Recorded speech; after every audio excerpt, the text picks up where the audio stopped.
ಇವತ್ತು ಕಾಲೇಜ್ಗೆ ಹೋಗೋಣ ಅಂತ ವಾಂಗಿ ಬಾತ್ ಮಾಡ್ಕೊಂಡೆ. ಹೌದಾ? ಬಾತ್ ಮಾಡಿಕೊಂಡು ಬೇಗ ಬೇಗ ರೆಡಿ ಆಗೋಣ ಅಂತ ಅಂದ್ಬಿಟ್ಟು ಫ್ರೆಶ್ ಅಪ್ ಆಗ್ಬಿಟ್ಟು ಬಂದ್ಬಿಟ್ಟು ರೆಡಿ ಆದೆ. ಯಾರ ಅವಳು ಹುಡುಗಿ ದೇವತರ ಅವಳೆ ಒಂದು ಮಣ ಮೇಕಪ್ ಮಾಡ್ಕೊಂಡು.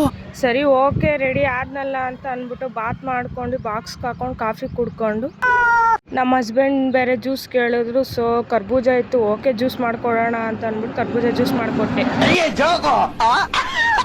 ಜ್ಯೂಸ್ ಮಾಡಿಕೊಟ್ಟು ಬಸ್ ಸ್ಟಾಪಿಗೆ ಬಂದು ನೋಡಿದ್ರೆ ಬಸ್ಸೇ ಬಂದಿರಲಿಲ್ಲ.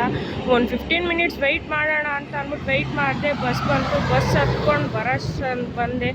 ನೋಡಿ ಆನ್ ದ ವೇ ಬರ್ತಾ ಇದ್ದೀನಿ.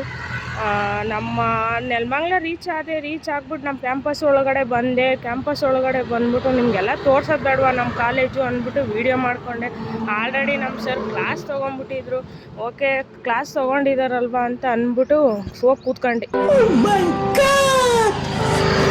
ಕೂತ್ಕೊಂಡಿದ್ದಾದ್ಮೇಲೆ ನನ್ನ ಫ್ರೆಂಡ್ ನಾನು ಮಾತೇ ಆಡಿಸಿಲ್ಲ ಅಂತ ಅಂದ್ಬಿಟ್ಟು ಮಾತಾಡಿಸು ಅಂತ ಬಂದು, ಸರಿ ಅವಳದು ಒಂದು ಸ್ವಲ್ಪ ವೀಡಿಯೋ ಮಾಡ್ಕೊಂಡು ಬಂದೆ. ಬರಬೇಕಾದ್ರೆ ಒಂದು ಸ್ವಲ್ಪ ತಿರ್ಗಾ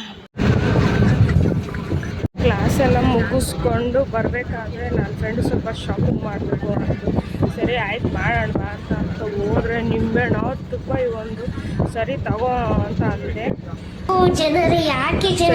ಶಾಪಿಂಗ್ ಎಲ್ಲ ಮುಗಿಸ್ಕೊಂಡು ಮನೆಗೆ ಅವ್ರ ಮನೆಗೆ ಹೋದ್ರು, ನಾನು ನಮ್ಮ ಮನೆಗೆ ಹೋಗಿ ಬಸ್ ಬಂದೆ.